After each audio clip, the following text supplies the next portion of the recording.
Good evening, నేను అక్షయ. కేటీఆర్కు strong warning, షర్మిలకు ఊహించని షాక్. ఏపీలో పన్నుల లొల్లి, మరో ఫంగస్ వచ్చేసింది. కన్నీరు పెట్టిన రాముడు, తలకిందులుగా పూజారి, విశాఖలో ఆయిల్ స్కామ్. ఇలా బ్రేక్ లేకుండా 90 వార్తలను అందించే నాన్ స్టాప్ 90కి స్వాగతం. ఇక అప్డేట్స్ చూద్దాం.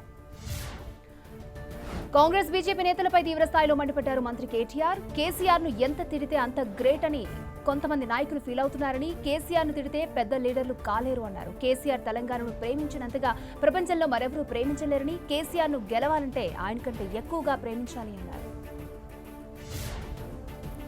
హుజూరాబాద్ నియోజకవర్గ పాలిటిక్స్ హీటెక్కుతున్న ఈటెల రాజీనామాతో అన్ని పార్టీలు హుజూరాబాద్ పై దృష్టి సారించాయి. ఈటెల దంపతులు రేపు ఉదయం 8 గంటలకు హుజూరాబాద్ చేరుకోనున్నారు.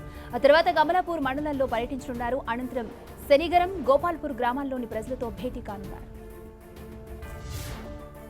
హుజూరాబాద్ ఆత్మ గౌరవాన్ని ఈటెల ఢిల్లీలో తాకట్టు పెట్టారని మండిపడ్డారు మంత్రి గంగుల కమలాకర్. టీఆర్ఎస్ లో లేని ఆత్మ గౌరవం ఢిల్లీలో ఎలా దొరికిందో చెప్పాలని ప్రశ్నించారు. ఇన్నాళ్లు టీఆర్ఎస్ లో ఉండి హుజూరాబాద్ ను అభివృద్ధి చేయని ఈటెల ఇప్పుడు బీజేపీలో చేరి ఎలా అభివృద్ధి చేస్తారని నిలదీశారు. యుద్ధంలో పాల్గొని వెనుదిరిగిన వ్యక్తి ఈటెల అన్న గంగుల, హుజూరాబాద్ ను కనీ విని ఎరిగిన రీతిలో అభివృద్ధి చేసి చూపిస్తామన్నారు. తన అక్రమ ఆస్తులు కాపాడుకోవడానికి ఈటెల రాజేందర్ బీజేపీలో చేరాడని విమర్శించారు కాంగ్రెస్ అధికార ప్రతినిధి ప్యాట రమేష్. టీఆర్ఎస్ లో తాను ఉద్యమం కోసం 9 ఏళ్లు పోరాడితే ఎన్నికలకు 9 నెలలు ముందొచ్చి ఎమ్మెల్యే టికెట్ తండుకుపోయారని ఆగ్రహం వ్యక్తం చేశారు.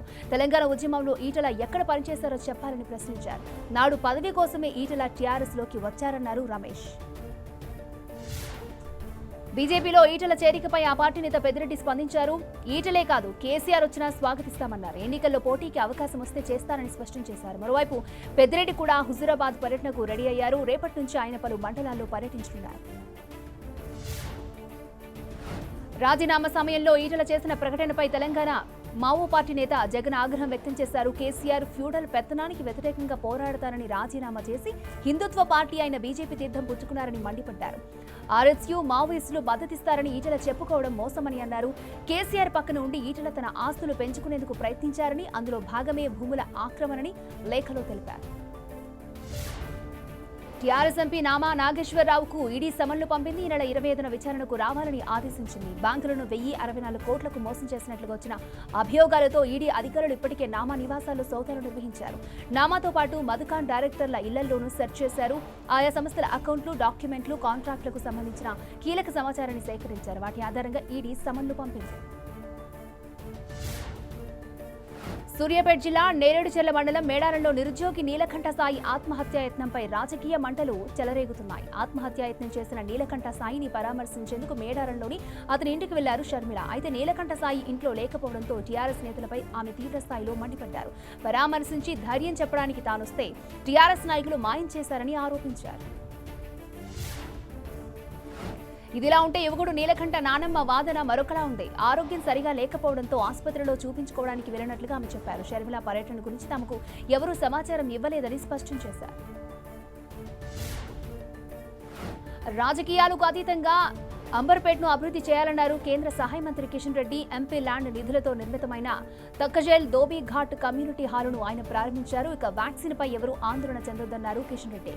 దేశ ప్రజలందరికీ డిసెంబర్ నాటికి వ్యాక్సినేషన్ ప్రక్రియ పూర్తవుతుందని చెప్పారు. తెలంగాణలో కరోనా ఉధృతి తగ్గుతూ వస్తోంది. కొత్తగా 1489 పాజిటివ్ కేసులు నమోదయ్యాయి. కరోనాతో 11 మంది మరణించారు. దీంతో ఇప్పటి వరకు మరణించిన వారి సంఖ్య 3521కు చేరుకుంది. రాష్ట్రంలో ప్రస్తుతం 19,975 యాక్టివ్ కేసులున్నాయని వైద్య ఆరోగ్య శాఖ తెలిపింది. జీహెచ్ఎంసీ పరిధిలో 175 కేసులు నమోదయ్యాయి.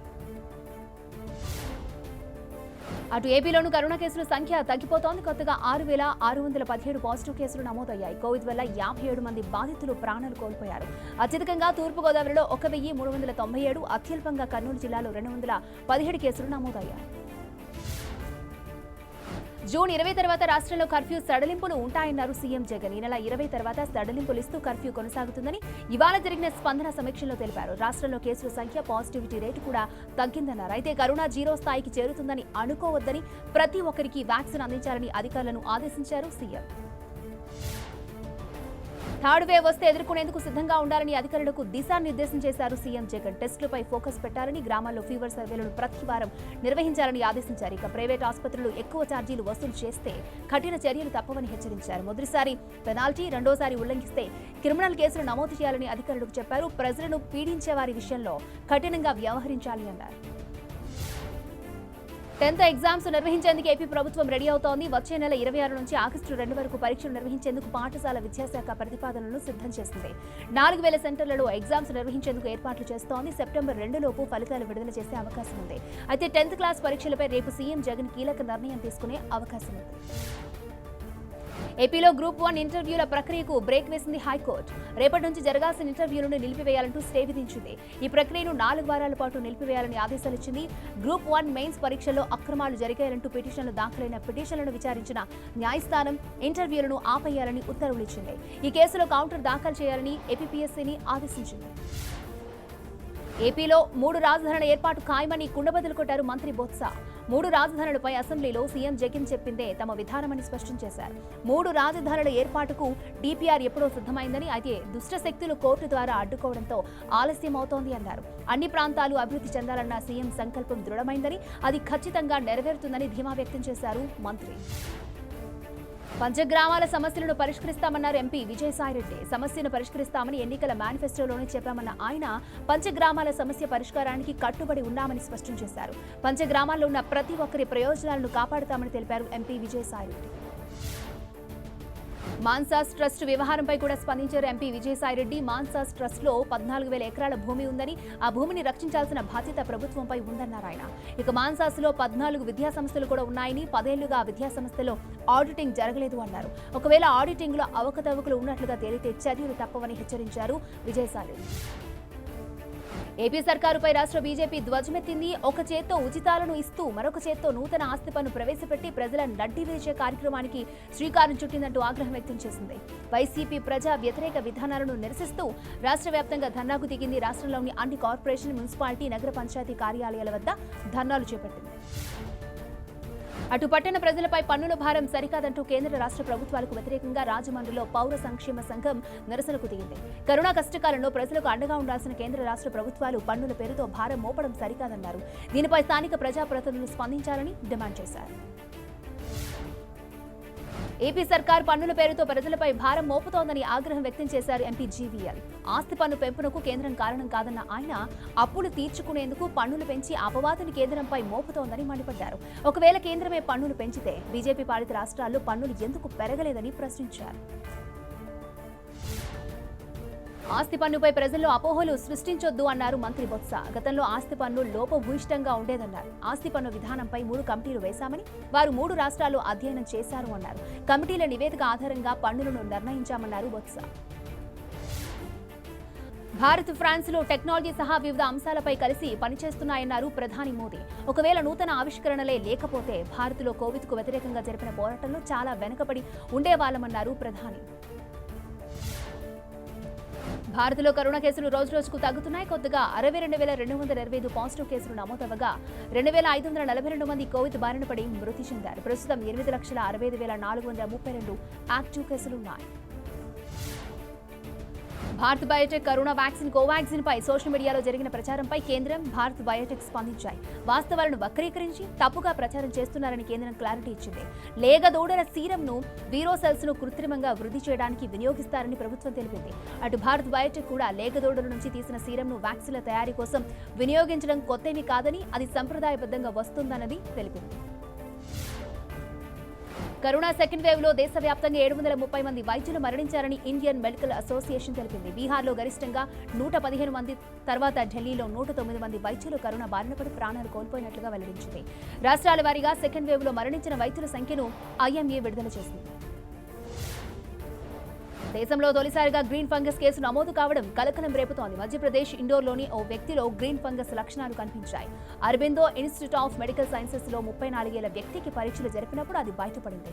ఆ వ్యక్తి సైనస్, ఊపిరితిత్తుల్లో గ్రీన్ ఫంగస్ జాడలు కనిపించాయని ఆసుపత్రి వర్గాలు తెలిపాయి. ఈ ఫంగస్ బ్లాక్ వైట్ ఫంగస్ కంటే ప్రమాదకరమని వైద్యులు చెబుతున్నారు. కరోనా థర్డ్ వేవ్ వస్తే ఎదుర్కొనేందుకు 5,000 మందికి శిక్షణ ఇవ్వనున్నట్లుగా ప్రకటించారు Delhi CM Kejriwal. Corona first, second wave లో వైద్య, పారామెడికల్ సిబ్బంది కొరతను ఎదుర్కొన్నామన్నారు. ఈ మేరకు ఆరోగ్య సహాయకులను సిద్ధం చేయాలని ప్రణాళిక రూపొందించినట్లుగా చెప్పారు. ఢిల్లీలోని 9 ప్రధాన వైద్య సంస్థల్లో 5,000 మంది యువతకు ప్రాథమిక శిక్షణ ఇవ్వనున్నట్లుగా తెలిపారు. ఆక్సిజన్ కొరతతో వాటిల్లిన మరణాలపై విచారణ చేపట్టి బాధిత కుటుంబాలకు పరిహారం అందించేందుకు ఆప్ సర్కారు నియమించిన కమిటీకి కేంద్రం ఆమోదం తెలపలేదని మండిపడ్డారు ఢిల్లీ డిప్యూటీ సీఎం మనీష్ సిసోడియా. ఇది రాష్ట్ర ప్రభుత్వాల పనిలో కేంద్రం జోక్యం చేసుకోవడమేనని అన్నారాయన. కమిటీ ఏర్పాటును అడ్డుకోవద్దని కేంద్రానికి విజ్ఞప్తి చేశారు మనీష్. తమిళనాడు చెన్నైలో కొత్తగా చిన్నారులకు జన్మనిచ్చిన తల్లుల కోసం ప్రత్యేకంగా వ్యాక్సిన్ సెంటర్ను ఏర్పాటు చేశారు.